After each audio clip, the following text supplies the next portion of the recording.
Sa loob ng isang lumang bahay na yari sa kahoy, may halimuyak ng lumang panahon at amoy ng mga tuyong bulaklak.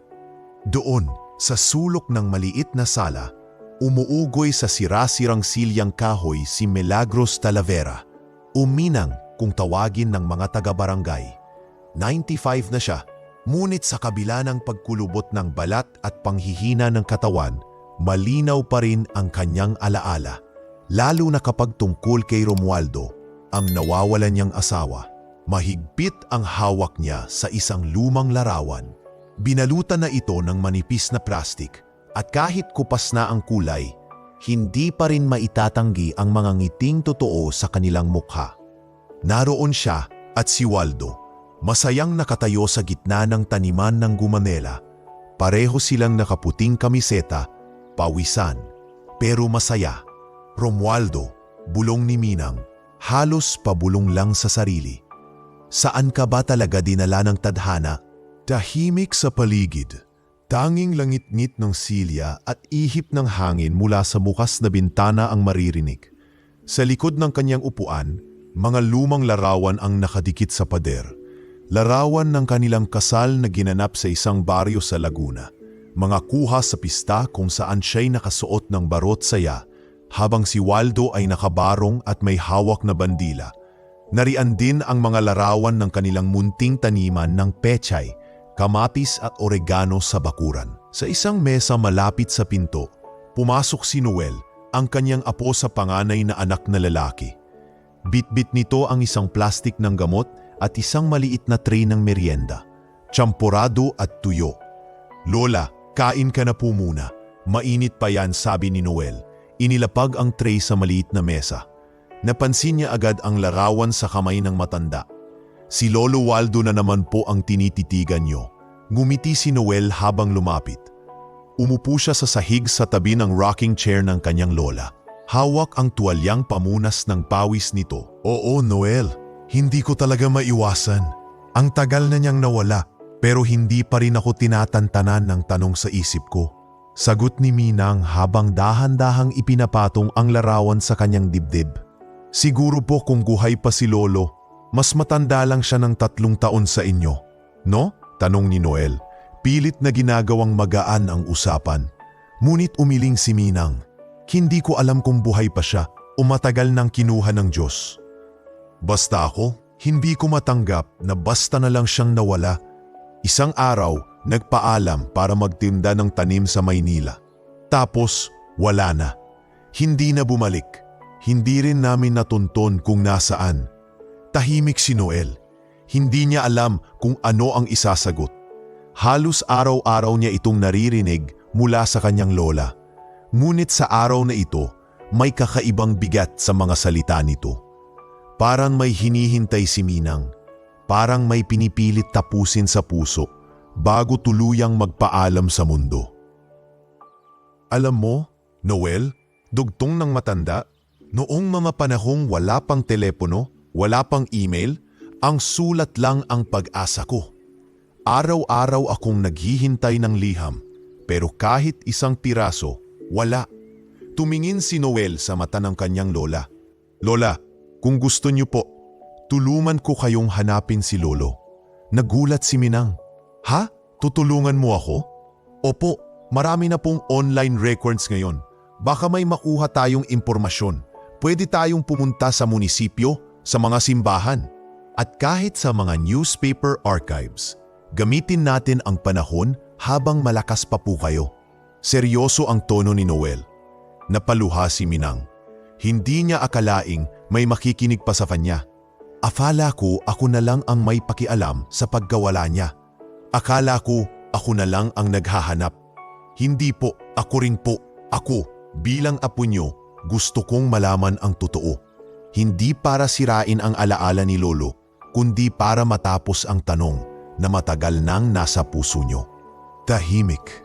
Nanginginig ang kamay ni Minang habang hinawakan ang pisngi ng apo. Salamat, Noel. Isa ka sa pinakamagandang bunga ng buhay namin ng lolo mo. Pangako po, Lola. Magsisimula tayo bukas. Kahit saan man siya dinala ng tadhana, hahanapin natin si Lolo. Sa labas ng bahay, unti-unting lumalalim ang dapit hapon. Humihigop si Minang ng kaunting tsampurado habang nakatitig pa rin sa larawan nilang mag-asawa. Sa kanyang puso, may muling umusbong na pag-asa. Hindi niya alam kung makakamit pa niya ang kasagutan bago siya bawian ng buhay. Pero ngayong may katuwang na siya sa paghahanap, parang kahit papaano, hindi na ganun kabigat ang dalahin. At sa himig ng pag-ugoy ng kanyang silyang kahoy, muling bumalik sa kanyang alaala ang kabataan. Kung paanong si Waldo ay ngumiti sa kanya sa ilalim ng araw sa likod ng taniman habang sinasabi, "Minang, kahit anong mangyari, uuwi ako sa iyo." Muling bumagsak ang luha ni Minang, ngunit ngayon hindi na ito purong lungkot. May halong pag-asa. Pag-asa na sa huling yugto ng kanyang buhay may matatapos. Muling dumaan si Noel sa kusina ng kanilang lumang bahay kinabukasan. May dalang thermos ng kape at ilang pahina ng papel na pinrint mula sa kanyang laptop. Habang sumisilip ang sinag ng umaga mula sa bintana, nakita niya si Minang sa may bakuran. Nakaupo sa ilalim ng manggang ilang dekada nang nakatayo. Sa harapan nito, may nakalatag na ilang tuyong halaman, tila inayos para itanim muli. "Lola, anong ginagawa mo dyan?" tanong ni Noel. Nilapitan siya at iniabot ang kape. "Binabalikan ko lang ang dati naming ginagawa ng lolo mo. Bago siya umalis noon, sabay pa naming itinanim ang mga hibiscus na yan sa likod," sagot ni Minang habang pinapahiran ang kanyang tuhod ng kaunting langis. "Alam mo ba, Noel, ito na ang magiging ika-42 taon mula noong huli ko siyang nakita." Napatigil si Noel. "Ganong katagal na po, la?" Pumango si Minang. "Naalala ko pa yung huling araw. Mainit ang araw noon. Kumihip ang hangin na may dalang amoy ng bagong bunot na ugat. Nasa taniman kami at abala siyang nag-aayos ng mga binhi sa sako." Nagbuntong hininga si Minang at sa kanyang tinig may bigat na parang ilang dekada nang hindi na isalita. "Minang," aniya, ginagaya ang boses ng asawa, "babalik ako agad. Ibebenta ko lang tong mga tanim sa Maynila. Magdala lang ako ng kauntito sa Divisoria. Baka sakaling makakuha ng resellers." Sabi ko pa nga, "Aba, may kilala akong tindera roon. Huwag kang mahihiyang itanong ang pangalan niyang Lita." Patuloy ni Minang habang ngumingiti. At bago siya sumakay ng jeep, hinalikan niya ako sa noo, malapit sa waiting shed. Nakaitim siyang pantalon at may kupas na asul na polo. "Huwag kang mag-alala, 1 linggo lang po," sabi niya. Napahawak siya sa dibdib, pero mula nun, wala na, aniya, halos bulong. Walang sulat, walang balita. Parang tinangay siya ng hangin. Tahimik si Noel. "Ano pong ginawa niyo nun, Lola?" "Una, umasa pa ko ng mga ilang linggo. Akala ko baka natagalan lang, baka nagkasakit. Pero nang umabot ng 2 buwan, sumakay ako ng bus papuntang Maynila. Bit-bit ko lang ang isang bag at yung sulat na may address ng kaibigan kong si Lita. Siya lang ang pwede kong matanungan." Pumikit si Minang at sa kanyang isipan, parang kahapon lang ang tagpong iyon. Nakarating ako sa Divisoria. Hinanat ko yung tindahan ni Lita sa kahabaan ng Tabora. Mabutit nandoon pa. Umiiyak siya nang makita ako. Ang sabi niya, 1 araw lang daw nakita si Waldo. Iniwan niya ang mga tanim sa bangketa at biglang nawala. Hinimatay ako sa gitna ng kalsada. Hindi ko alam kung ano ang gagawin. Sa sobrang gulo ng paligid noon, walang cellphone, walang CCTV. Wala akong mahawakan. Kumunot ang noo ni Noel. "Wala po bang tumulong, La?" "Meron. Mga tindera sa palengke. Ilang estudyante sa dormitoryo. Nagpaiwan ako roon ng 1 linggo. Nilibot ko ang mga kalsada. Kumatok ako sa mga barangay hall, mga simbahan. Pero wala, Noel. Para siyang bula na nawala." Nag-alok ng tsaa si Noel. Pinilit niyang ngumiti. "Ano pong sabi ng mga kapitbahay niyo noon?"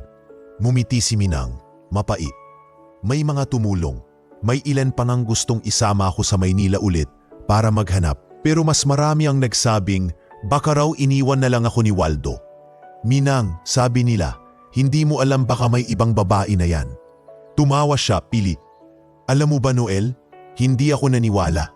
Alam kong hindi ganoon ang Waldo ko. Alam kong kung may problema siya, haharapin niya yon. Hindi siya ang lalaking tatalikod. Minsan, pinipilit kong isipin na baka may nangyari sa kanya at hindi niya ginusto ang lahat. Pero daraping din yung mga gabi na kino-question ko ang lahat, minsan pati sarili ko. Kulang ba ako? May nagawa ba akong mali? Umiling si Noel, lumuhod sa harap ng kanyang lola.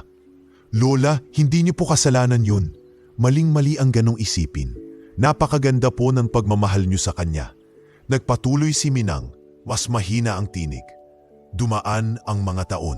Pinalad naman ako sa mga anak ko. May kanya-kanyang pamilya. Pero kahit anong gawin ko, kahit sa tuwing magluluto ako ng ginisang munggo o magwawalis sa likod bahay, palagi siyang bumabalik sa isip ko. Tulad ng isang awit na hindi ko matapos, tulad ng isang sulat na walang pirma sa dulo. Hindi ko kailanmang giniba ang kwarto namin. Ang manadamit niya, andun pa rin sa baul. May isa siyang sombrero. Yun ang pinakahuli niyang suot. Minsan, nilalagay ko pa yon sa upuan habang kumakain ako. Para lang maramdaman ko na nariyan pa siya. Naglakad si Noel patungo sa lumang kwarto. Binuksan niya ang pinto. Amoy lumang kahoy at mga lumang aklat ang sumalubong sa kanya. Nakita niya ang baul sa paanan ng kama. Binuksan niya ito at totoo nga, nandoon pa ang asul na polo, sombrero, ilang sulat ng kanilang anak noong bata pa. Bumalik siya sa labas. Lola, simulan na natin ulit. Baka sa huling taon nyo, mabigyan natin ng kasagutan ang tanong na matagal nyo ng pasan. Tuminala si Minang, pinunasan ng pisngi at mumiti. Maraming salamat, Noel. Maraming salamat sa pagbuhay sa pag-asa ng isang matandang babae na buong buhay ay naghintay. At sa ilalim ng araw, habang may mga ibong dumaraan sa himpapawid, muling lumalim ang paglalakbay ng isang puso na kahit sugatan at pagod ay handa pa ring maghanap. Sa pagsapit ng kanyang 85 kaarawan, habang ang ibang matatanda ay kontento na sa mainit na sabaw at pag-aalaga ng mga apo, si Milagros Minang Talavera ay may ibang pangarap, hindi para sa sarili kundi para sa isang bahagi ng kanyang puso na ilang dekada nang nawawala. Sa araw na yon, matapos ang simpleng salo-salo kasama ang ilang apo at kapitbahay, tahimik siyang umakyat sa kanyang silid. Kinuha niya ang isang lumang kwaderno, may balat ng tela na halos maagnas na sa tagal ng panahon. Sa unang pahina, isinulat niya ng buo ang kanyang buong pangalan, saka sumulat, "Pangako ko sa sarili, bago ako bawian ng buhay, hahanapin ko si Waldo. Kahit saan siya naroroon, kahit anong katotohanan ang makita ko." Kinabukasan, habang pinupunasan ang mga paso ng tanim niyang alugbati at rosemary sa harap ng bahay, pinatawag na si Noel. "Apo, halika muna rito. May ipapakiusap ako sa iyo." "Anong kailangan niyo, La?" Tanong ni Noel habang hinahabol ang hininga galing sa likod bahay. "Pakiabot nga yung lumang kahon sa ilalim ng kama ko. Yung may tali pa ng abaka. At saka, kung may oras ka mamaya, turuan mo akong gumamit ng computer. Sabi mo noon, may mga dyaryo raw online. Baka sakaling makita natin ang pangalan ng lolo mo." Napakibit balikat si Noel, bahagyang natigilan. "Teka lang po, seryoso kayo?" "Matagal na akong seryoso." Sagot ni Minang, diretso ang tingin. "Kailangan ko lang ng katuwang." Nang makuha ang kahon, inilabas ni Minang ang ilang sobre. Sulat kamay, may mga address na isinulat pa sa lumang script. May mapa ng Maynila noong dekada 70. May mga lumang tiket ng bus at ilang litrato ng taniman nila ni Waldo. Lahat ng lugar na to, pinuntahan namin noon. Meron diyang Tondo, Stamesa at Pandakan. Diyan madalas magbenta si Waldo. Simulan mo sa mga yan. "Paano niyo po natandaan ang lahat ng yan?" Tanong ni Noel habang binubuklat ang mga papeles. "Hindi ko makakalimutan, Noel. Hindi ko makakalimutan kahit isang araw kasama siya. Lahat ng lugar na tinahak namin, tila na imarka na sa utak ko. Dahil sa muling pag-apoy ng layunin ng kanyang lola. Sinimulan na ni Noel ang paghahanap gamit ang kanyang laptop. Sa bawat gabi, habang si Minang ay naghahanda ng salabat o binabalikan ang kanyang mga sulat, si Noel naman ay abala sa pag-scroll sa digital archives ng mga lumang pahayagan. Isang gabi, habang umiihip ang malamig na hangin sa labas, naroon sila sa harap ng mesa sa ilalim ng isang lumang fluorescent light. "Lola, ito po. Tingnan niyo to. May pangalang Romualdo Talavera sa diaryong ito.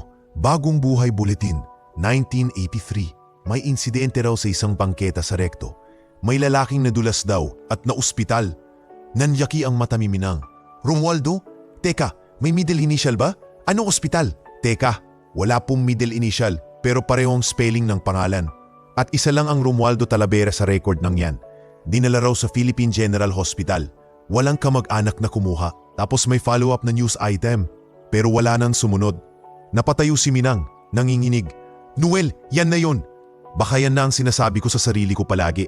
Na baka'y may nangyaring aksidente. Nandoon pa rin po ba ang mga record ng ospital?" Tanong ni Noel. "Kailangan nating malaman. Pwede ka bang sumulat sa PGH? Mag-email sabi nyo, di ba? O tumawag?" Tumamo si Noel. "Gagawin ko po yan bukas ng umaga. Hahanapin ko ang contact informasyon nila. Baka may patient log sila." Habang patuloy si Noel sa online na pagsisiyasat, si Minang naman ay kumuha ng isang bagong kwaderno at sinimulan niyang isulat ang bawat alaala niya kay Waldo. Hindi para lang sa paghahanap, kundi para iwan ito bilang pamana sa kanyang mga apo. "Baka darating ang araw, Noel, na hindi na ako makapagsalita, pero ang mga sulat ko, yan ang magsasabi kung gaano ko siya minahal." Sabi ni Minang habang sinusulat ang linyang, "Ang puso ng isang babaeng iniwan hindi kailanmang tumigil sa paghahanap. Hindi dahil sa pagkakabit, kundi dahil sa pag-ibig na hindi na natapos." Lumipas ang mga linggo. Maraming ulit silang nainip sa kasasagot ng mga ospital at barangay. May mga lugar na nagsabing wala ng physical records. Ang iba na may files pero sira na't hindi mabasa. Ngunit hindi sila tumigil. Sa bawat pagkabigo, mas lalong naging matibay ang loob ni Minang.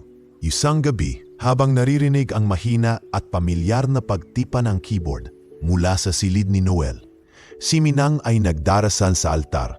May hawak na rosaryo. "Diyos ko, kung may dahilan kung bakit ako pinahabang mabuhay ng ganito, baka ito na po ang kasagutan. Sana po, kahit isang bakas lang, kahit isang pangalang totoo." At sa katahimikan ng gabing iyon, sa lumang bahay na saksi sa pagmamahal, paghihintay at pananampalataya, muling nabuhay ang pag-asang matagal nang nakalibing sa puso ng isang matandang babae na sa kabila ng oras, sakit at kawalan, ay nananatiling matatag sa paniniwalang ang totoong pag-ibig ay hindi natatapos sa pagkawala. Maagang maaga pa lamang ay nakaempake na si Noel ng kanilang gamit. 2 backpack na may lamang tubig, crackers, mga photocopy ng dokumento at isang maliit na itim na notebook kung saan nakatala ang bawat hakbang ng kanilang paghahanap.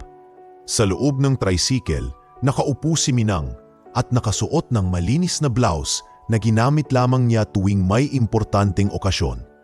Hindi alintana ang pagod sa biyahe, tangan niya ang pananabik at kaba. "Sigurado ka bang dito sa Lipa, Noel?" tanong ni Minang habang binabaybay nila ang maalikabok na kalsada sa gilid ng ospital. "Opo, Lola. Ayon sa lumang record na nakuha ko sa archive ng Department of Health, may na-admit sa Lipa District Hospital noong 1983. Pangalan, Romualdo Talavera. Walang middle initial pero kapareho ng pangalan ni Lolo." "Baka naman ibang tao lang." Mahina niyang sagot. "Maraming Romualdo sa Pilipinas." "Totoo po yan. Pero itong Romualdo na ito, ayon sa dokumento, ay hindi na raw naka-discharge. Wala ring sinabing kinuhang kamag-anak. Walang pirma sa death certificate. Nilagay lang, unidentified next of kin." Nakarating sila sa lumang gusali ng ospital. May lamat na ang pader at marami ng pintura ang kumupas. Lumapit sila sa isang masayahing gwardya sa pasukan. "Magandang umaga po," bati ni Noel. "Nandito po kami para magtanong kung may staff pang narito na naka-duty noong 1983. "Matagal na yun, iho. sagot ng gwardya habang kinakamot ang batok. Pero teka, may isa kaming dating nurse na dito pa rin nakatira malapit. Madalas dumaan yan dito, si Mang Dario. Baka siya ang makatulong nyo. Pwede po ba naming makausap siya? Sabay tanong ni Minang. Tamang-tama, kahapon lang dumaan yun. Nasa likod lang, sa may pindahan ng kape. Pwede kayong sumunod. Hindi nagtagal ay nakita nila ang isang matandang lalaking may bitbit na termos. Nakaupo sa bangkong kahoy habang nagpapahinga. Payat ito nangingiim na ang gilid ng kuko at may malalim na manakunot sa noo. Magandang araw po. Kayo po ba si Mang Dario? Tanong ni Noel habang inaalalayan si Minang palapit. Ako nga. Kayo? Anong atin? Sagot ng matanda. Nag-aalangan pero mabait ang tono. Naglahad si Minang ng kamay. Ako po si Milagros Talavera. Baka po sakaling maalala nyo ang asawa ko, Romualdo. Nawawala po siya mula pa noong 1983.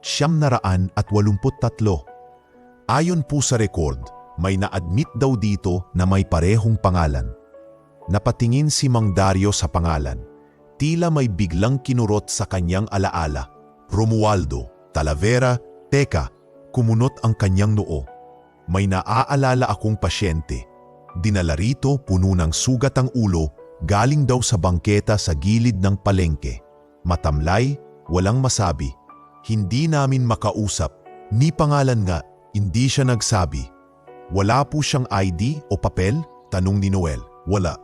Pero may hinugot akong lumang sketch artist noon.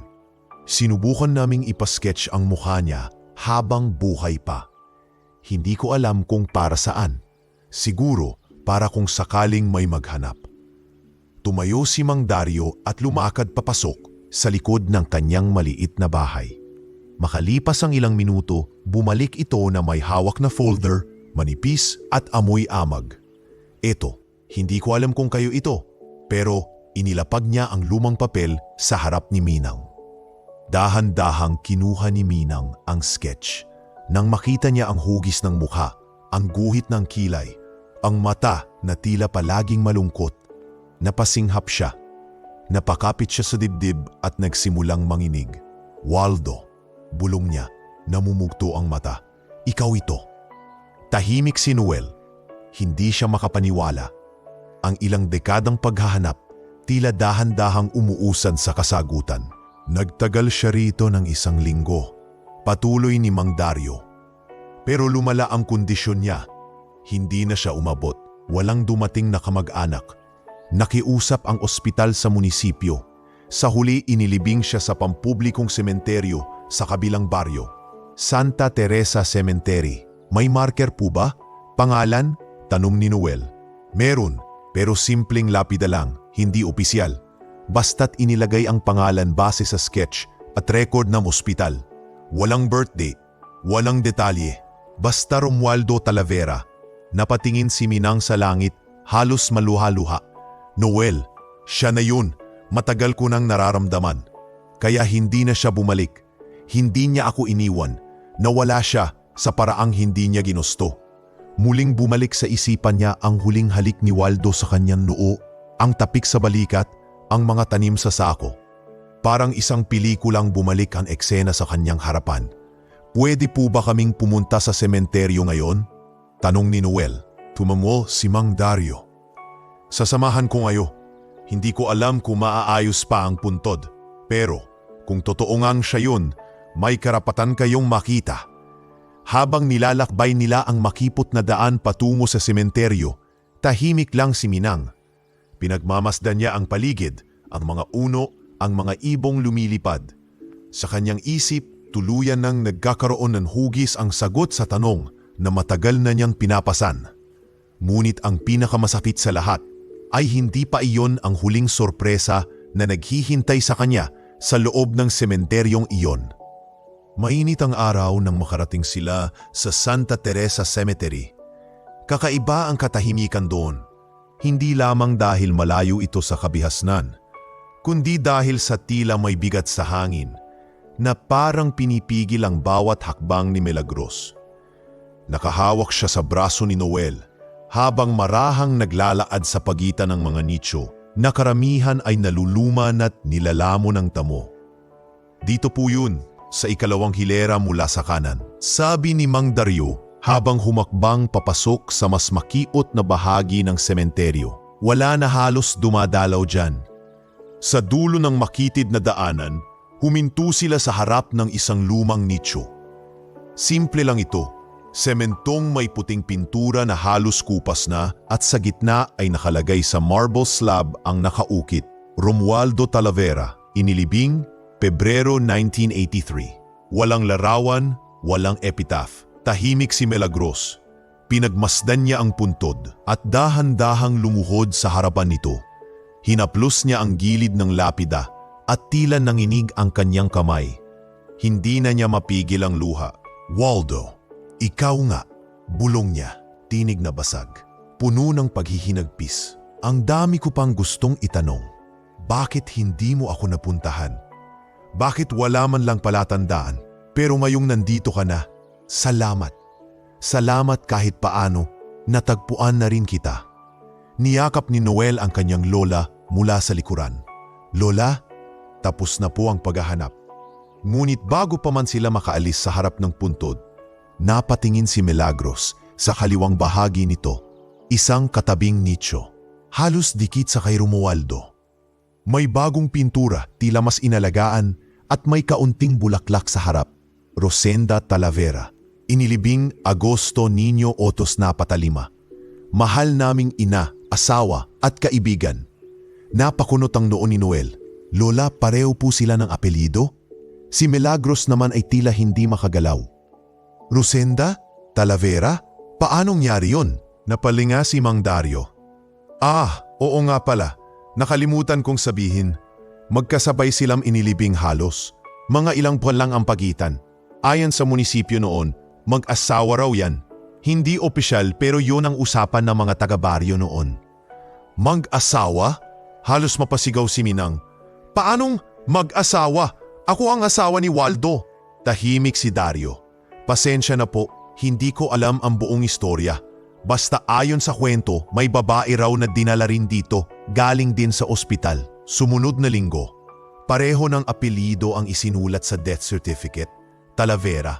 Sabi ng mga taga-barangay na nag-asikaso, magkasama raw sila noon. Inilagay sa magkatabing puntod.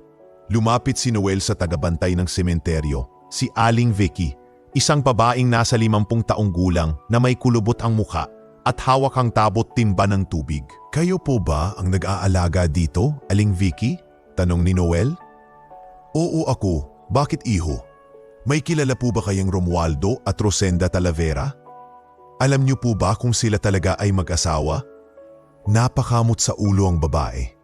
Ay nako, hindi ko na masyadong kabisado. Bata pa ako nun, pero ang sabi ng nanay ko noon, dumating daw dito si Romualdo na hindi alam kung saan galing. Tahimik lang, parang laging takot. Tapos ilang buwan lang, sumunod na dinala si Rosenda. May nagsabing sa iisang bahay sila nakatira sa barangay Sta Catalina. Taga rito po ba si Rosenda? Tanong ni Milagros, halos namumutla. Hindi rin daw, wala ring pamilya rito. Pero sa pagkakaalala ko, parang laging magkasama sa palengke noon sina Romualdo at Rosenda. May nagsabi pa ngang mag-asawa na yata yung dalawa. Hindi maaari, bulong ni Milagros. Tinatakpan ang bibig. Hindi ko alam, bakit siya may ibang kasama. Waldo, bakit mo ako hindi binalikan? Lola, baka hindi yan ang buong istorya, sabat ni Noel. Baka may paliwanag. Tumango si Aling Vicky. Hindi natin alam ang totoo, pero minsan may mga bagay na hindi na natin nasasaksihan. Lahat ng alam namin, tay-batay lang sa chismis at yung isinulat sa papel. Pero kung gusto niyo po, may isang kahon ng lumang dokumento sa opisina ng munisipyo. Baka may clue po doon. Nagpalingalinga si Minang. At sa mga mata niya, halata ang pagkalito, sakit at pagtataksil na hindi niya inaasahan. Hindi na lang pala paghahanap sa bangkay ang kanyang haharapin. Isa na rin itong paghaharap sa katotohanan na maaaring habang siya'y naghihintay ng tapat, si Waldo ay nagkaroon ng ibang kasama o baka naman may ibang dahilan. Rosenda, sino ka? Bulong niya, habang nakatitig sa nicho ng babaeng hindi niya kailanmang narinig. Ang isang paghahanap na matagal niyang inasam ay ngayoy unti-unting nababalot ng higit pang tanong. Nahanap na nga niya ang kanyang asawa, ngunit hindi na ito ang lalaking iniwan niya noon. Isa na itong misteryo sa ilalim ng lupa, may iniwang mga bakas ng isang bagong pangalan at isang kabiyak na hindi siya. Hindi pa rin umaalis sa harap ng punton si Minang. Tila naging estatwa ang kanyang katawan, nakaluhod pa rin at ang mga matay nakatitig sa magkabilang nitso na magkatabing parang itinadhana. Tumutulo pa rin ang luha niya, ngunit wala ng higbi. Sa loob-loob niya, may ibang pighati. Hindi na lang pagkawala ang nararamdaman niya, kundi pagtataksil, pagtatapos at pagkabasag ng isang inaakalang buo pa rin kahit ilang dekada ng bitin. Lola, marahang sabi ni Noel. Gusto niyo po ba munang umupo sa may lilim? Hindi sumagot si Minang. Pinilit niyang tumayo at habang inaakay ng apo, muling lumapit si Aling Vicky. Dala ang isang maliit, alikabok na kahon na tila ilang taon nang nakatago. Ito po, sabay abot ni Aling Vicky kay Noel. Iniwan ito ng pari sa simbahan bago siya lumipat. Galing daw ito sa mga gamit na naiwan ng isang pasyente sa ospital noon. Matagal bago nailipat dito, pero sabi ng madre, baka raw may makakakilala balang araw. Baka ito na yon. Inilapag ni Noel ang kahon sa isang sementadong bahagi malapit sa puno ng santan. Maingat niyang binuksan ito. Mabilis silang sinalubong ng amoy ng papel na pinaglumaan ng panahon. Sa loob, may ilang lumang sobre, maliit na notebook, retasong damit at isang itim-puting larawan ng babae. Nakatayo sa harap ng isang karinderya, hawak ang sanggol, habang may lalaking nakaakbay sa kanya na hindi maikakaila, si Waldo. Hindi napigilan ni Minang ang mapaatras. Ako ba yan? Tanong niya, pilit inaaninag ang larawan. Hindi siya. Ang babae ay medyo bilugan ang katawan, may biloy sa pisngi at suot ang simpleng duster. Iba ang aura, ngunit may isang bagay na nakapukaw kay Minang. Masaya si Waldo sa larawan. Hindi pilit, hindi takot, masaya. May isang sulat na may punit sa gilid, sulat kamay, tinta na halos kumupas na. Kinuha ito ni Noel at binasa sa tahimik na tinig habang si Minang ay nakikinig. Rosenda, kung sakaling hindi na ako magising sa paggising bukas, sana'y malaman mong ikaw ang naging liwanag ko mula nang iwan ko si Minang. Hindi ko siya iniwan dahil wala na akong pagmamahal. Iniwan ko siya dahil natakot akong ipagpatuloy ang kasalanang hindi niya alam.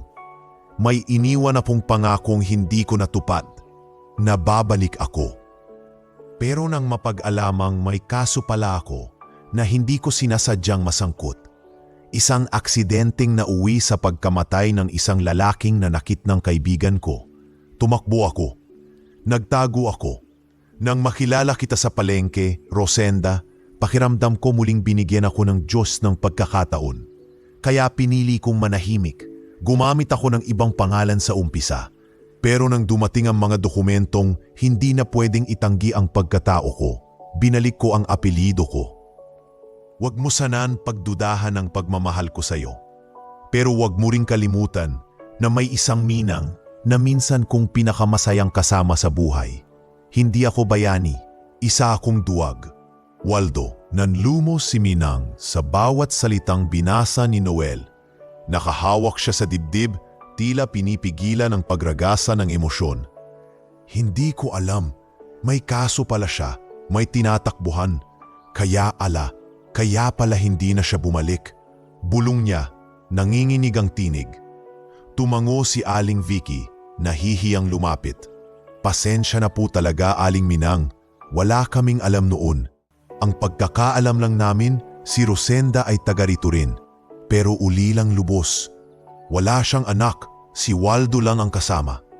Nang namatay silang pareho, akala naming natural lang. Magkasama, magkaibigan, magkapalaran. Hindi lang pala siya nawala. Dagdag ni Noel, pinipilit maging matatag. Lola, pinili niya ang katahimikan kaysa bumalik na may bit-bit na bigat. Sa pananaw niya, siguro, mas ligtas ka kung wala siya. Pero sa halip na iligtas ako, iniwan niya akong bulag. Sabi ni Minang, na yon ay tumutulo na ang luha, ngunit yalang galit sa tinig. Hindi ko siya kinamuhian, hindi ako nagalit. Ni minsan, hindi ko sinumpa ang pagkawala niya. Pero sana man lang, sana, sinabi niya. Sana, nagpaalam siya ng totoo. Tahimik ang paligid, walang naririnig kundi ihip ng hangin at huni ng ibon. Sa loob ng kahon, may isa pang larawan. Ito ay larawan ni Waldo at Rosenda.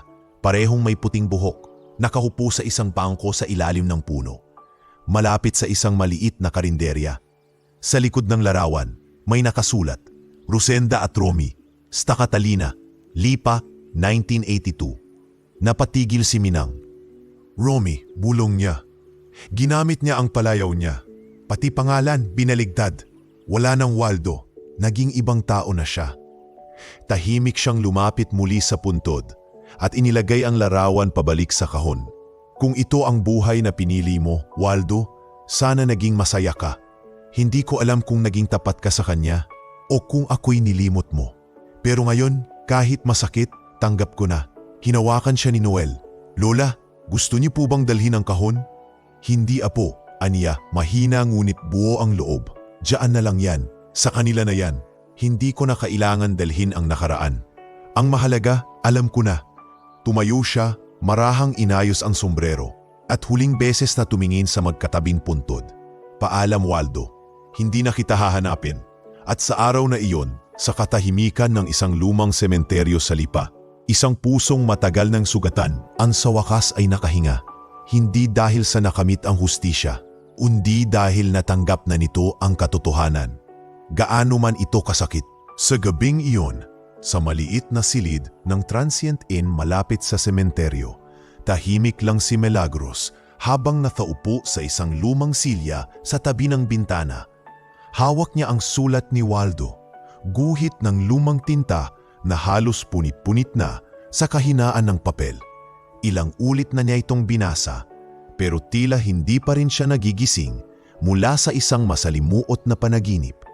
Sa kanyang kandungan, nakapatong ang larawan ni Waldo at Rosenda. Tinitigan niya ito ng matagal. Sinisipat ang bawat linya sa mukha ng kanyang dating asawa. Sa kama, nakahiga si Noel, kunway nagpapahinga pero nakatanaw sa lola niya. Tahimik pero ramdam ang bigat ng hangin sa silid. Lola, mahinang tawag ni Noel. Kumain po muna kayo. May binili akong lugaw at gatas sa baba. Hindi siya kumibo. Alam ko pong mabigat, pero kahit paano, natapos na ang paghahanap. Dagdag niya, pilit hinuhugot ang lakas sa kabila ng kaba. Dahan-dahang humarap si Minang. Natapos ka, Noel. Pero parang ako naman ngayon ang hindi na alam kung saan magsisimula.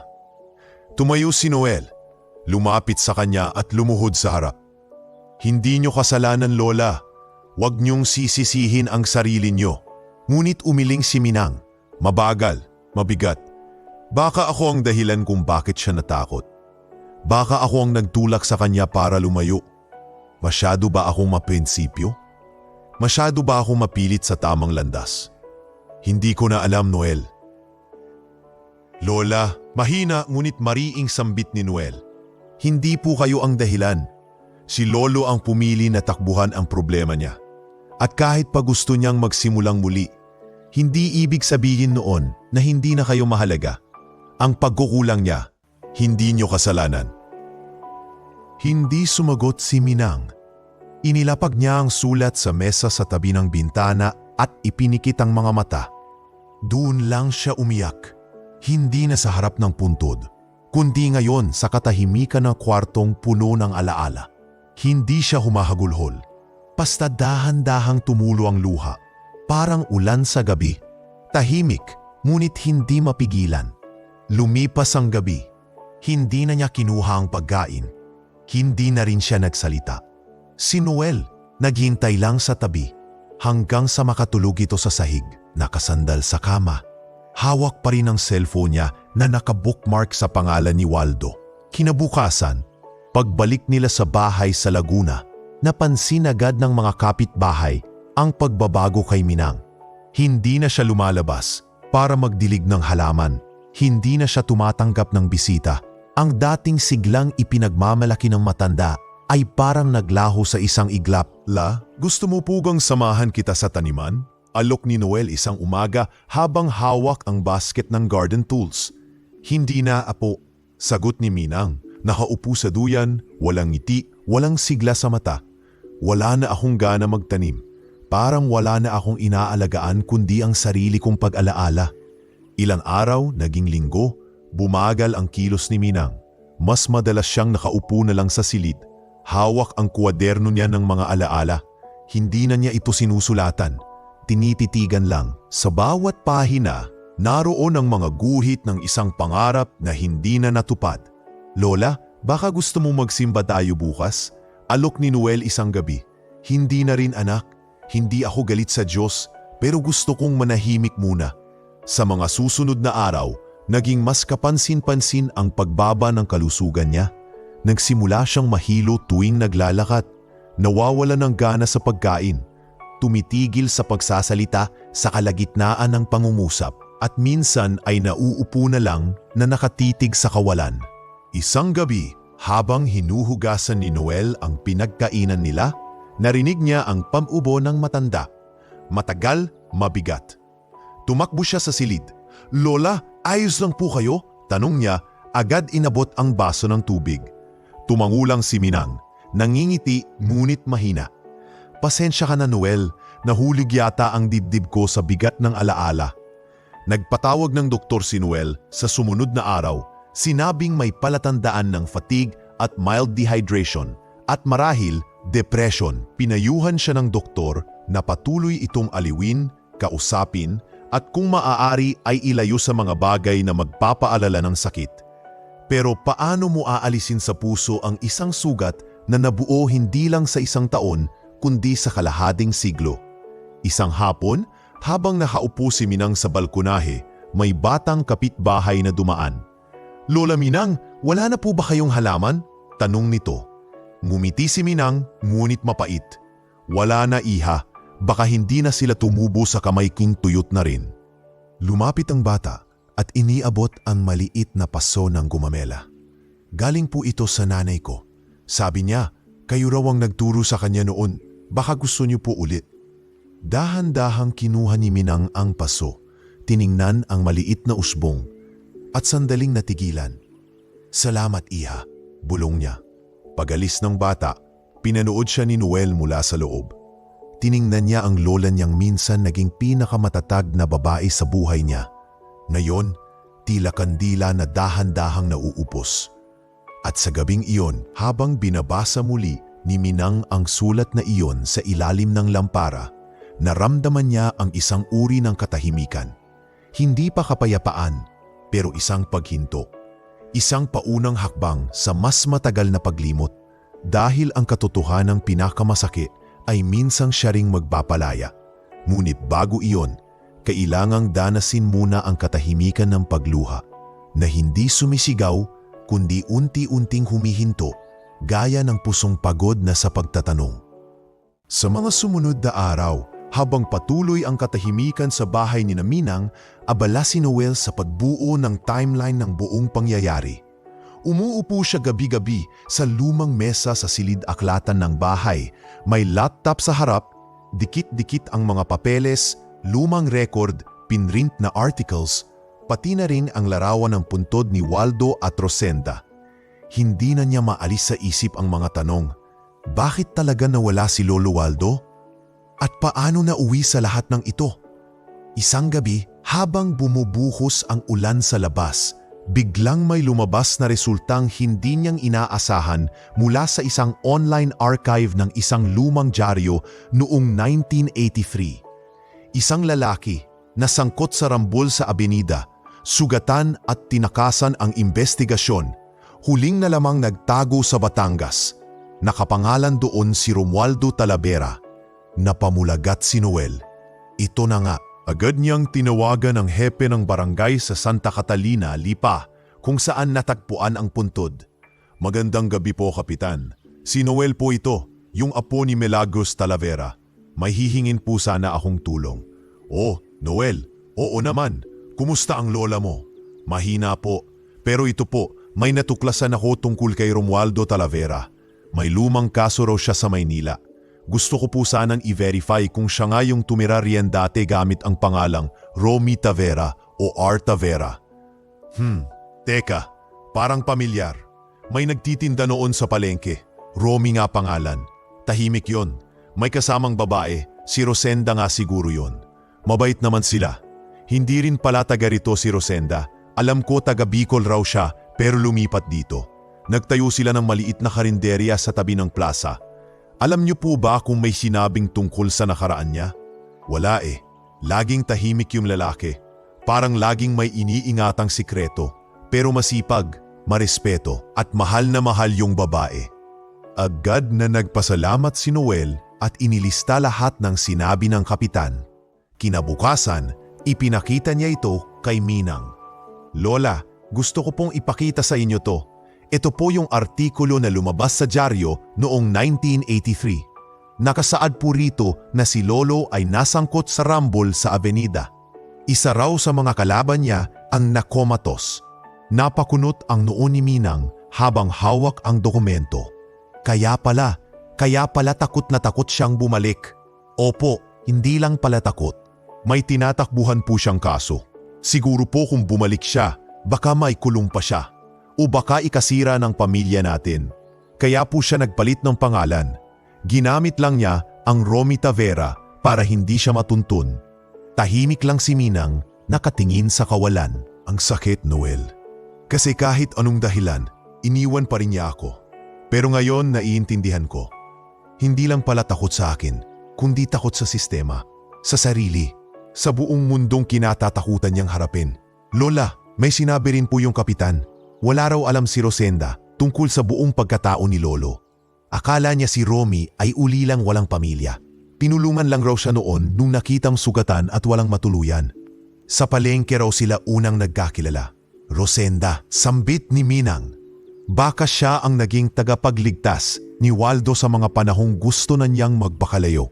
Siguro, hindi ko dapat siya kamuhian.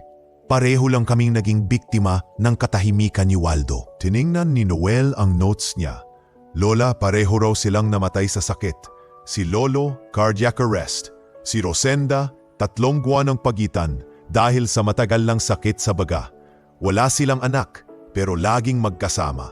Tapos sabi ng munisipyo, si Romy daw ang tumayong tagapag-alaga kay Rosenda hanggang sa huli. Napahawak sa dibdib si Minang. Hindi man ako ang kasama niya sa huli, pero salamat ng malalimin. Salamat at may nag-alaga sa kanya. Hindi ko alam kung anong klaseng pagmamahal yon, pero kung naging masaya siya, siguro sapat na yon para sa akin. Nilapitan siya ni Noel, naupo sa tabi, at hinawakan ang kamay ng kanyang lola. Lola, kung ako po tatanungin, mas naging huwaran po kayo. Hindi po dahil sa paghihintay ninyo, kundi dahil kahit masakit, pinili niyong umintindi. Hindi lahat ng nasaktan ay kayang magpatawad pero kayo ang lola na tinutularan. Napangiti si Minang sa unang pagkakataon matapos ang ilang linggo. Salamat apo, marami akong hindi naabot sa buhay. Pero ngayong alam ko na ang totoo, parang unti-unting nabubura ang mga aninong matagal ko nang kinakatakutan. Gusto mo po bang isulat natin ang lahat ng ito? Tanong ni Noel. Para sa susunod na henerasyon? Para sa mga apo ko rin balang araw? Oo, Noel, pero hindi para ipahiya si Waldo. Isulat mo ito bilang alaala ng 2 buhay. Isang naglaho at isang natutong magpatawad. At sa gabing iyon, sa ilalim ng liwanag ng buwan at lamparan ng lumang bahay, nagsimulang isulat ni Noel ang kwento ni Minang. Hindi ito kwento ng pagtataksil lamang, kundi kwento ng masalimuot na pagmamahal, ng takot, ng pagpili at ng paglimos ng katahimikan. Kwento ito ng isang matandang babaeng tinuruan ng panahon kung paano magmahal. Kahit wala ng kapalit, makalipas ang ilang linggo, habang unti-unting bumabalik ang sinag ng araw sa loob ng lumang bahay ni Minang, isang desisyong tahimik ngunit matatag ang kanyang ginawa. ang ipaayos ang punpod ni Waldo at ni Rosenda. Hindi na ito isang hakbang ng pighati o galit. Ito ay pasya ng isang pusong napagod, naglakbay at ngayoy handa ng huminga ng maluwag. Maagang gumising si Minang. Sa kabila ng kanyang mahina ng katawan, inawag niya si Noel at pinakiusapang samahan siyang muli sa lipa. "Lola, sigurado po kayo? Baka mapagod kayo," sabi ni Noel habang pinutulungang maisuot ng lola ang kanyang bestidang puti na may burdang rosas. "Oo Noel, hindi ko na pwedeng hintayin pang dumaan ang 1 taon ulit. Baka di ko na kayanin.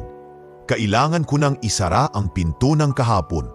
Hindi dahil gusto kong limutin, kundi dahil gusto ko nang mamuhay ng may kapayapaan."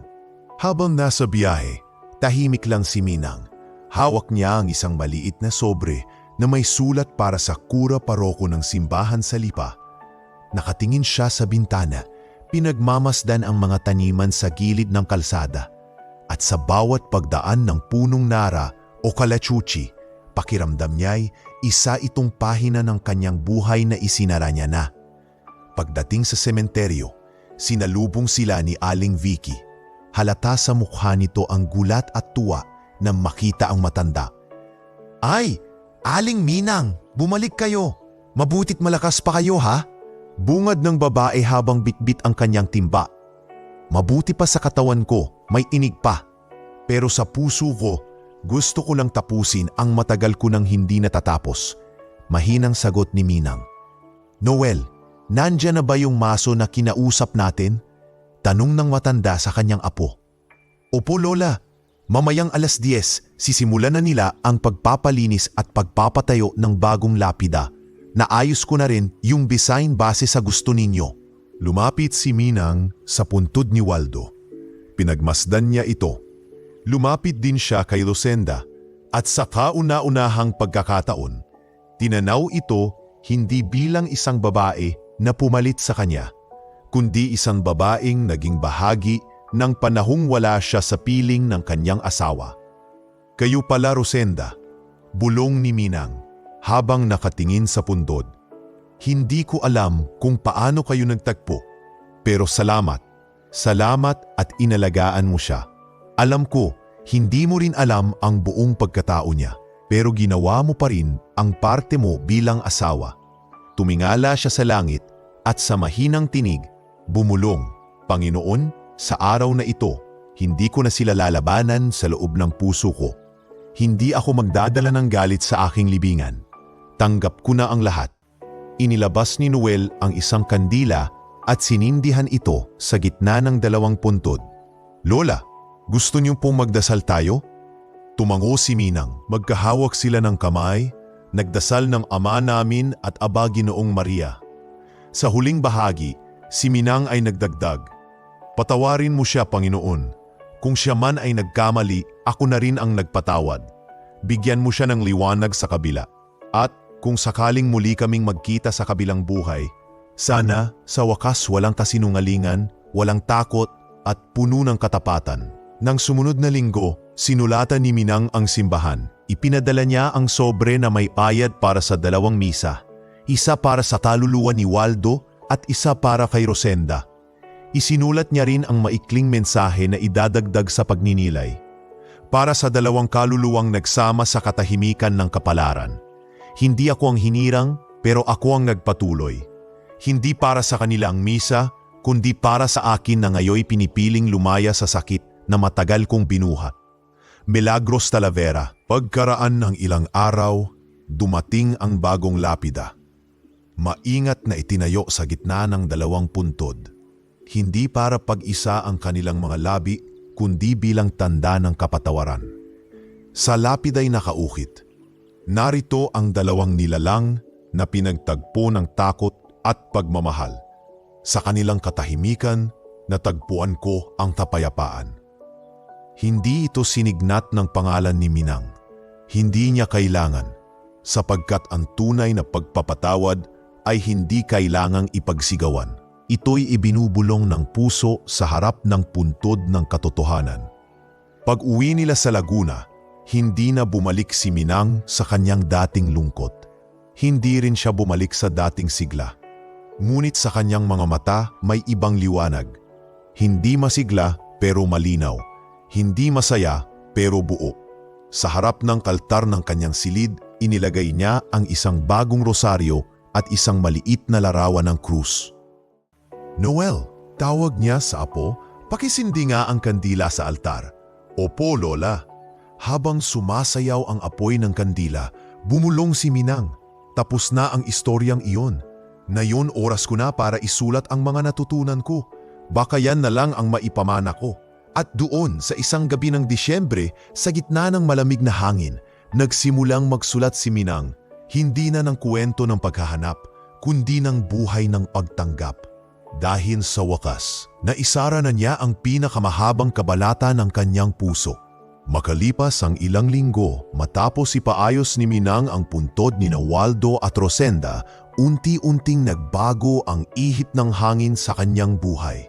Hindi man agad-agad nawala ang sakit, ramdam ni Noel ang pagbukas muli ng lola niya sa mundo.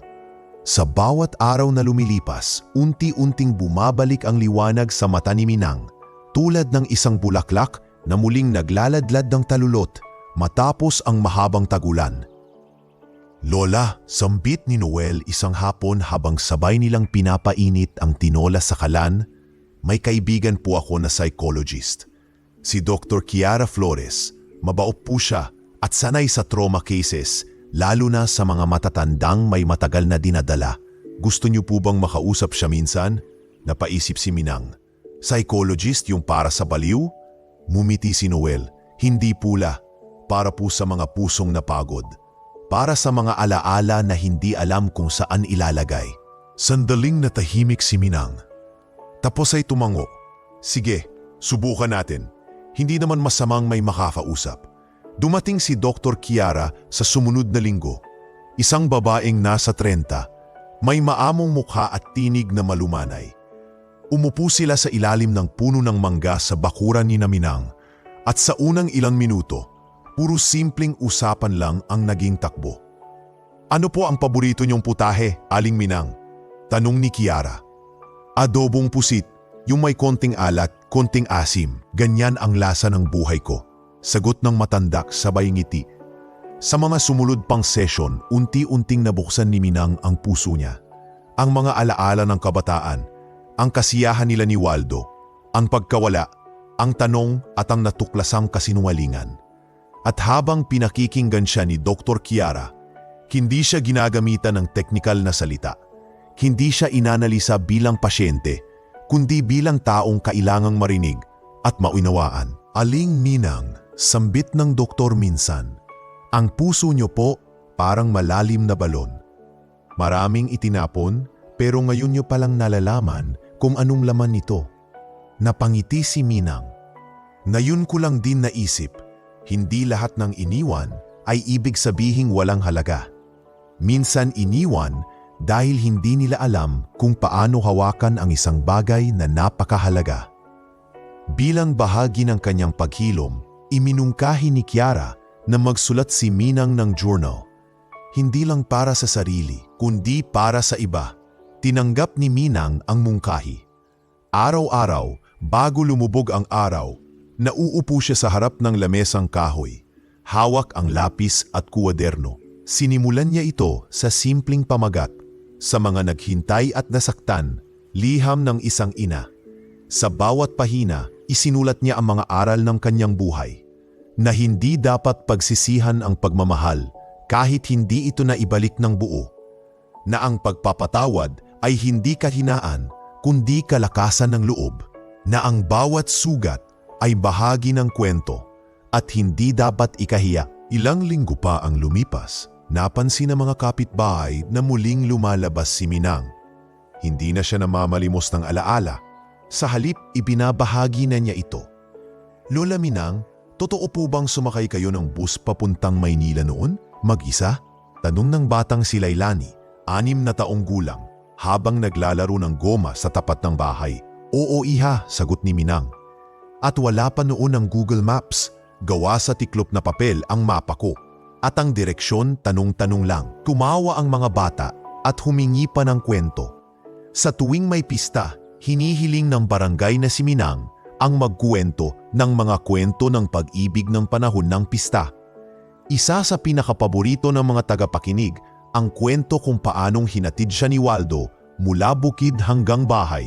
Bitbit ang isang paso ng rosas at hindi niya pinababa kahit masama ang panahon. Pero alam niyo, dagdag niya minsan sa harap ng mga kabataan, ang tunay na pag-ibig hindi lang hinahanap, dapat itong alagaan. Dahil kahit pa ito'y mawala, ang alaala nito ang magtuturo sa inyo kung paano magmahal muli at hindi matakot. Sa araw ng kanyang ikanalimput na kaarawan, isang simpleng misa ang ginanap sa kapilya. Doon, ipinasa ni Minang ang kanyang journal sa pari, si Father Celso. Padre, kung maaari, iwan niyo po yan sa library ng simbahan. Baka isang araw, may batang tulad ni Noel na maghanap ng sagot. At kung sakaling hanapin niya ang katotohanan, gusto kong malaman niya na minsan may isang Milagros Talavera na naghanap, nasakpan pero hindi sumuko. Napakalalim po ng alaala niyo, Aling Minang, wika ni Father Celso. Hindi po alaala ang mahalaga, Padre, kundi ang aral na naiwan, sagot ng matanda. At sa huling pahina ng journal, isinulat niya, kung sakaling mabasa mo ito, hindi ko alam kung saang bahagi ka ng buhay. Baka iniwan ka na rin. Baka ikaw ang nang-iwan. Pero kahit anong gawin mo, huwag mong hayaang manirahan ang galit sa puso mo. Dahil sa dulo ng lahat, hindi ang tanong kung minahal ka nila. Ang tanong ay kung minahal mo sila ng buo at kung paano ka bumangon pagkatapos. Milagros Minang Talavera. At sa mga araw na sumunod, madalas makita si Minang sa ilalim ng puno ng mangga. May kasamang bata o dalaga habang nagsusuklay ng buhok o nagtuturo ng tamang pagtanim ng alugbati. At kung minsan, makikita siyang mag-isa, nakaupo, nakangiti at nakatingin sa langit. Hindi na para hanapin ang nawawala, kundi para pasalamatan ang natagpuan, ang sarili. Lumipas ang ilang buwan mula nang maisulat ni Minang ang kanyang journal at iwan ito sa simbahan. Sa panahong iyon, dahan-dahang lumaganap sa komunidad ang usap-usapan tungkol sa kanyang buhay. Isang kwentong mahaba, puno ng sakit, ngunit nagtapos sa kapatawaran at liwanag. Isang araw, isang mamamahayag mula sa lokal na istasyon sa Batangas, si Trina Belmonte, ang kumatok sa pintuan ng kanilang bahay. Magandang hapon po, kayo po ba si Aling Minang? Bati ng dalagang nakangiti. May dalang camera crew. Oho, ako nga. Sino po sila? Tanong ni Minang, bahagyang nakakunot ang noo. Hawak ang timba ng tubig na pantubig sa halaman. Ako po si Trina mula sa Batangas News Channel. Nakarating po sa amin ang kwentong nyo mula sa journal na naiwan sa simbahan. May nagpadala ng kopya sa amin. Maari po ba kayong ma-interview? Napatingin si Minang kay Noel na noon ay nasa gilid, naglalagay ng pataba sa paso. Noel, narinig mo yon? Aba, sikat na yata ang lola mo, sabi niya. Medyo nagbibiro pero halata sa muka ang kaba. Lumapit si Noel at kinindatan ang lola. Lola, ito na po yung tinatawag nilang bunga ng kabutihang hindi mo pinilit. Kusa siyang tumubo. Ilang araw ang lumipas, lumabas sa primetime ng Batangas News ang kwento ni Milagros Talavera, ang matandang babaeng hinanap ang nawawalang asawa sa loob ng halos 40 taon at natapos ang paghahanap sa isang simenteryo, hindi sa pagkamuhi kundi sa kapatawaran. Nag-viral ito sa social media. Kinilabutan ang marami sa pagkatotoo ng istorya at marami rin ang naiyak sa mga eksenang ipinakita. Lalo na ang bahagi kung saan binabasa ni Noel ang sulat ni Waldo sa tabi ng puntod. Kasabay nito, inilathala rin ni Noel ang kanyang personal na artikulo sa isang pahayagan sa Maynila. Isinulat niya ang pamagat na Ang Lola Kong Humabol sa Alaala, isang malalim at makabagbag damdaming kwento ng pagtitiis, pananampalataya at pagpapatawad. Hindi nagtagal, nakatanggap si Noel ng isang imbitasyon mula sa isang National Writing Fellowship. Nakatanggap din siya ng parangal sa isang essay writing competition tungkol sa mga kwentong nakapagpapagaling. Lola, tuwang-tuwa niyang balita isang araw habang bitbit ang sobre. Nanalo po tayo. Tayo? Tanong ni Minang habang tinutupi ang kumot. Opo, ako ang sumulat, pero buhay niyo po ang dahilan. Sabi ng mga hurado, isa raw sa pinakamalalalim na aral ang nabasa nila. Yung hindi lahat ng iniwan ay kailangang kalimutan. Minsan, kailangan lang silang iikom sa puso at ipagdasal. Napangiti si Minang. Kung alam ko lang na sa edad kong ito ay magagamit pa rin ako bilang inspirasyon, sana matagal ko nang isinulat ang kwento ko.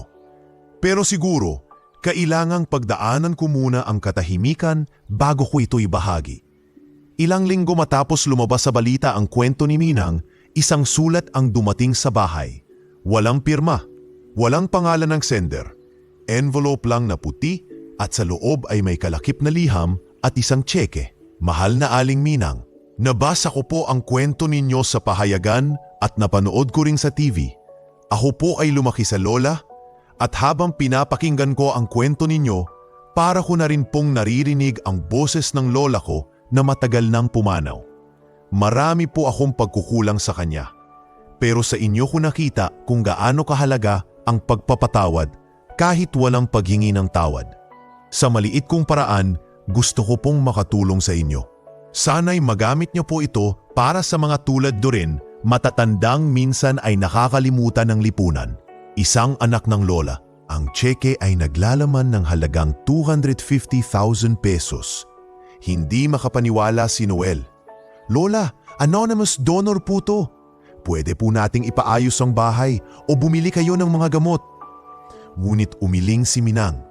Hindi para sa akin yan, Noel. Para yan sa mga katulad kong matanda na walang pamilya, walang boses, walang pagkakataong maikwento ang sarili nilang kwento. At doon nagsimula ang konsepto ng halamanan ni Minang. Isang bakanteng lote sa tapat ng simbahan. Dati tambakan lang ng basura, ang unti-unting ginawang munting paraiso para sa mga matatanda. Pinagsama-sama nila ang mga paso, mga upuang kahoy, at isang maliit na kubo kung saan maaaring magpahinga at magkwentuhan ang mga matatanda ng barangay. Naglagay si Noel ng karatula sa harap, halamanan ni Minang, lugar ng alaalang buhay at pusong hindi nagsara. Doon, tuwing umaga, makikita si Aling Conching na naglilinis ng paligid, si Mang Tibor na nagtuturo ng pag-aalaga ng bonsai, at si Nanay Gunding na nagtuturo ng paggawa ng tinagtag sa mga bata. Si Minang, nasa ilalim ng duyan, palaging may kape, nakangiti sa mga bata habang nakikinig sa tula o kwento. Isang umaga, habang nakaupo siya't pinagmamasdan ang mga matatandang nagtatanim ng kamote sa likod ng hardin, tinanong siya ni Noel, "Lola, masaya po ba kayo ngayon?" Tahimik siyang tumingin sa paligid. Sa mga ngiti ng matatandang may bagong silbi, sa mga batang masaya sa paligid, sa mga alagang halaman na parang muling nabuhay. "Oo, Noel," sagot niya, payapa ang tinig. "Masaya ako. Hindi man naging buo ang buhay ko, pero napunan ito ng pagmamahal na hindi ko inasahan. Parang naging simula pa nga po ito ng bagong yugto, La." Ani Noel. Mumiti si Minang at tumango. At sa yugtong ito, wala nang paghahanap, wala nang tanong, tanging pasasalamat na lang. At sa gitna ng halamanan ni Minang, sa pagitan ng mga halamang gumamela, oregano at mayana, namumukod ang isang maliit na panata, na ang buhay, gaano man kahirap o karupok, ay palaging may pagkakataong maging makabuluhan, basta't may pusong marunong tumanggap at pumikit ng may kapayapaan. Sa araw na iyon, bumangon si Minang ng mas maaga kaysa sa nakasanayan.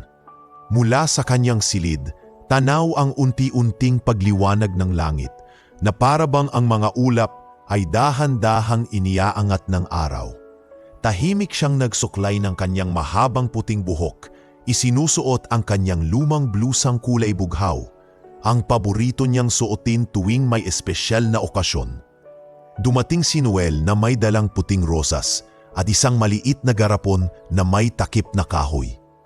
"Lola, handa na po kami. Naghihintay na sina Aling Kunching at ang ibang kapitbahay sa labas. Ihahatid nila tayo sa sementeryo. Matahimik na tumango si Minang. Kinuha niya mula sa kanyang aparador ang isang sobre. Sa loob nito, nakatiklop ang isang liham. Walang pangalan, walang petsa. Isinulat ito ng buo mula sa puso at balak niyang ilagay iyon sa puntod ng taong minsan niyang minahal ng buong buo. Pagdating nila sa sementeryo sa Lipa, sinalubong sila ng katahimikan ng lugar. Ang mga puno ng akasya ay pila nakayukod sa hangin at ang mga ibong maya ay palipad-lipad sa paligid. Doon sa pamilyar na sulok, sa ilalim ng isang lumang mangga, naroon pa rin ang magkatabing puntod ni Romualdo Talavera at Rosenda Talavera. Mas maayos na ngayon, may mga bagong halamang itinanim ni Noel at ng mga voluntaryong taga-barangay. Lola Minang, tawag ni Aling Vicky na naroon rin. Naayos na namin yung bagong paso. Inalagaan naming mabuti ang mga halaman nyo rito. Laging may kandila paglinggo. Salamat Vicky, malumanay na sagot ni Minang. Lumapit siya sa puntod ni Waldo. Sa mga mata niya ay hindi na makikita ang galit, ni ang tanong, ni ang paghahanap. Tanging katahimikan ang nangingibabaw. Lumuhod siya sa harap ng lapida, hinaplos ang gilid nito, gamit ang mga daliring may bahid na ng katandaan. Waldo, marahang wika ni Minang. Matagal akong nangarap na makita ka. Matagal akong naghintay, nagtaka, nagtanong. Akala ko ako ang may pagkukulang. Akala ko iniwan mo lang ako sa ere. Napatingala siya sa langit. Ang mga ulap ay tila unti-unting nabibiyak sa liwanag ng araw. Pero ngayon, sapat na sa akin ang malaman kong hindi ka na nawawala. Patuloy niya, habang kinukuha mula sa basket ang garapon na hawak ni Noel. Dahan-dahan niyang isinilid sa garapon ang sulat, saka inilagay sa pagitan ng dalawang puntod. Nais kong dalhin mo yan, kahit saan ka man ngayon. Hindi ko alam kung maririnig mo pa ako, pero sana, sa dulo ng lahat, malaman mong pinatawad kita. At salamat sa mga panahong minahal mo ako at sa mga aral na iniwan mo. Mula sa kanyang kamay, inabot ni Minang ang puting rosas, saka ito inihulog sa mismong gitna ng dalawang puntod. Lumapit si Noel at marahang hinawakan ang balikat ng kanyang lola. Gusto niyo po bang magdasal, Lola? Kanong niya. Tumango si Minang. Magkahawak silang lumuhod. Kasama nila sina Aling Conching, Mang Tibor at ilang kabataan mula sa barangay na nakarinig na ng kwento ni Minang at nagnanais ding makibahagi. Ama namin, sumasalangit ka. Sabay-sabay nilang bigkas. Ngunit sa bawat salitang binabanggit, tila sa puso mismo rito tumatama. Pagkatapos ng dasal, tumayo si Minang at tumingin sa lahat ng naroon. Maraming salamat sa inyong pagsama. Hindi ko ito kaya ng mag-isa. Ngayon, handa na akong umuwi. Hindi sa bahay lang, kundi sa aking sarili. Tahimik siyang naglakad paalis ng sementeryo. Hawak ang kamay ni Noel, habang ang kanyang mga mata ay diretso lamang sa daan. Walang panghihinayang, walang galit, kundi katahimikan na hindi niya naabot sa loob ng maraming taon.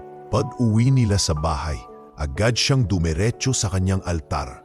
Isang maliit na mesa na may larawan ng mahal na birhen, ilang kandila at isang maliit na palamigan na may nakasulat, "Pag-ibig na tapat ay di nawawala kahit mahaba ang katahimikan." Sinindihan niya ang kandila. Sa kanyang tabi, tahimik na umupo si Noel. Walang imikan, pero sa mga mata nilang dalawa, alam nilang may bagay nang natapos. "Lola," sambit ni Noel, "mas magaan na po ba ang pakiramdam nyo?" Napatingin si Minang sa apoy ng kandila. "Oo, apo. Ngayon ko lang talaga naramdaman na malaya na ako." Isinandal niya ang likod sa upuan, saka pumikit. Sa kanyang labi, may mumunting ngiti. Hindi masaya, hindi rin malungkot. Isang ngiti ng kapayapaan. Isang ngiti ng pagtanggap sa buong bilog ng buhay na minsan nawala sa dilim, ngunit nayo'y natagpuan na ang liwanag sa gitna ng katahimikan. 2 taon nang lumipas mula nang huling dalawin ni Minang ang puntod ni Waldo at Rosenda. Sa mga taong iyon, Naging bahagi na siya ng bawat sulok ng barangay. Sa halamanan ni Minang, palagong may matandang nagtuturo ng pag-aalaga ng halaman, kabataan na natututo ng respeto at pasensya, at mga ina na nagdadala ng anak para makinig sa mga kwento. Ngunit isang umaga habang maaliwalas ang langit at ang hangin ay banayad, isang katahimikan ang bumalot sa buong bahay ni Minang. "Nay," tawag ni Noel habang kumakatok sa silid ng kanyang lola. "May almusal na po." Walang sumagot. Dahan-dahan niyang binuksan ang pinto. Sa loob nakita niya si Minang na nakahiga ng maayos sa kanyang kama, nakangiti at tila mahimbing ang tulog. Nasa gilid ng kama ang rosaryong nakapulupot sa kanyang mga daliri. Sa tabi ng unan, isang bagong sulat ang iniwang bukas. Tila isinulat bago siya pumikit. "Noel, anak ko sa puso, kung binabasa mo ito, malamang natulog na akong hindi na magigising. Huwag kang malungkot. Ang puso ko'y buo na. Ang tanong ko'y nasagot na. At ang alaala ko, iiwan ko na sa mga pahinang isinulat natin. Salamat sa paglakad mo kasama ko. Ipagpatuloy mo ang liwanag. Huwag mong hayaang mabulok ang mga punla ng pagmamahal. Mahal na mahal kita, Apo. Minang." Napaupo si Noel sa gilid ng kama, hawak ang sulat, tahimik lang ang luha na dumadaloy sa pinsi niya. "Salamat, La. Salamat sa lahat." Mabilis kumalat ang balita sa barangay. Sa araw ding iyon, nagsimula nang dumagsa ang mga tao, mga batang tinuruan niya, mga kapwa matandang nakasama sa halamanan, pati mga dating kapitbahay na lumipat na ng lugar. Lahat sila'y may dalang bulaklak. Ang ilan may tinolang manok, ang paborito ni Minang. Lahat gustong magpaalam sa babaeng naging ilaw ng komunidad. Hindi siya ordinaryong matanda, sabi ni Aling Conching habang nilalapag ang rosaryo sa tabi ng kanyang kabaong. "Siya ang naging lola naming lahat. Iba siya magmahal," dagdag ni Mang Tibor. Tahimik pero totoo. Laging handang makinig, kahit alam mong mas marami siyang dalang sakit kaysa sayo. Ang burol ay ginanap sa mismong halamanan, sa ilalim ng punong mangga kung saan siya laging nakaupo. Ipinatong ang kanyang lumang upuan sa tabi ng kanyang kabaong at ang kanyang journal ay inilagay sa harap bilang alaala ng kanyang mga salita. Pagkalipas ng ilang araw, inilibing si Minang sa sementeryo sa Lipa, sa tabi mismo ng puntod ni Waldo at Rosenda. Sa pagitan ng dalawang lapida, itinayo ang kanyang sariling nitso, katamtamang laki, puting marmol na may ukit sa gitna. Nakasulat dito, Milagros Minang Talavera, 1928 to 2025. Sa dulo ng paghihintay, nahanap ko rin ang kapayapaan. Sa katahimikan ng sementeryo, ang tatlong puntod ay tila magkakarugtong na kabanata ng isang nobelang hindi hinulaan ang wakas, pero tinanggap ng buo. Sa unang anibersaryo ng kanyang pagpanaw, isang programa ang ginihanda ng barangay. Pinuno ng bulaklak ang halamanan ni Minang at muling nagtipon ang mga taong minsang hinipo ng kanyang kwento. Sa gitna ng maliit na entablado, tumayo si Noel, bit-bit ang journal ng kanyang lola. "Magandang hapon po sa inyong lahat. Ngayon pong araw na ito, isang taon na ang lumipas mula nang mamaalam ang ating lola Minang. Pero kahit wala na siya sa piling natin, buhay na buhay pa rin siya sa bawat halaman, bawat kwento, at bawat pusong natutong magpatawad dahil sa kanya." Binuklat niya ang journal at binasa ang isang bahagi. Kung sakaling may magtanong kung bakit ko siya hinanap, ito ang sagot. Dahil hindi ako nagtanim ng galit, nagtanim ako ng alaala. At kahit hindi ako ang naging katapusan ng kanyang kwento, ako naman ang naging simula ng aking kapayapaan. Naiyak si Aling Vicky sa gilid. Tinapik siya ni Aling Conching. Naalala ko pa yung araw na binuhat niya ako sa ulan papuntang health center. Kahit si Minang pa, yung mas matanda sa amin. Nagpatuloy si Noel. "Sabi ng lola ko, lahat ng tao ay may sugat, pero ang mahalaga, hindi ka natutulog na puro galit ang laman ng dibdib. At ang tunay na tagumpay ay hindi palaging makita sa mga nahanap, kundi sa mga natutunang bitawan." Nagpalakpakan ang mga tao. Ilan ay umiyak. Ang iba, tahimik na nagdasal. Sa dulo ng programa, lahat ay lumapit sa altar ng halamanan. Dinala nila ang kanya-kanyang paso ng halaman at itinanim sa bagong bahagi ng hardin na tinawag nilang paraisong alaala.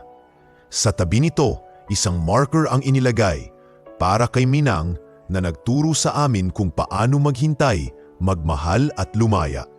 Sa pagdapo ng dapitapon, habang unti-unting bumababa ang araw at pinapahid ang ginintuang liwanag sa mga dahon, isang marahang hangin ang humaplos sa bawat bisig ng naroroon. Tumingala si Noel sa langit. Salamat, Lola. Hindi ka lang naging lola sa pangalan. Isa kang alaala na hindi namin kailanman ililibing. Wakas. Sa bawat pahina ng kwentong ito, natutunan nating ang tunay na pag-ibig ay hindi nasusukat sa haba ng pagsasama, kundi sa lalim ng pagtanggap. Si Milagros Minang Talavera ay hindi lang matandang naghintay. Siya ang larawan ng isang pusong hindi pinanghinaan ng loob, kahit iniwan, kahit nasaktan, kahit hindi nabigyan ng kasagutan sa mahabang panahon. Sa kanyang paghahanap, hindi lang niya nahanapan ang katawan ng kanyang minamahal, kundi ang mas mahalagang bagay, ang sarili niyang kapayapaan. Pinili niyang patawarin, unawain at higit sa lahat, magpatuloy. Sa kanyang simpleng buhay, nag-iwan siya ng malalim na marka hindi lang sa kanyang pamilya, kundi sa buong komunidad na kumilala sa kanya bilang huwarang ina, lola at babae. Ang kwento ni Minang ay paalala sa ating lahat. Ang paghihintay ay hindi palaging pagkatalo. Minsan, ito ang landas patungo sa tunay na paglaya. At sa dulo ng bawat pagtatanong, may sagot na hindi laging masaya, pero sapat para tahimik tayong ngumiti at sabihing, tapos na, natagpuan ko na ang kapayapaan. Kung nagustuhan mo ang kwentong ito, i-like nyo na, mag-subscribe at i-click ang notification bell para sa mas marami pang istoryang may puso't alal. At huwag mong kalimutang mag-comment sa ibaba. Ano ang ginawa mong desisyon na nagpatahimik ng puso mo? Hanggang sa susunod nating kwento, kasama ka pa rin sa bawat alon ng istorya.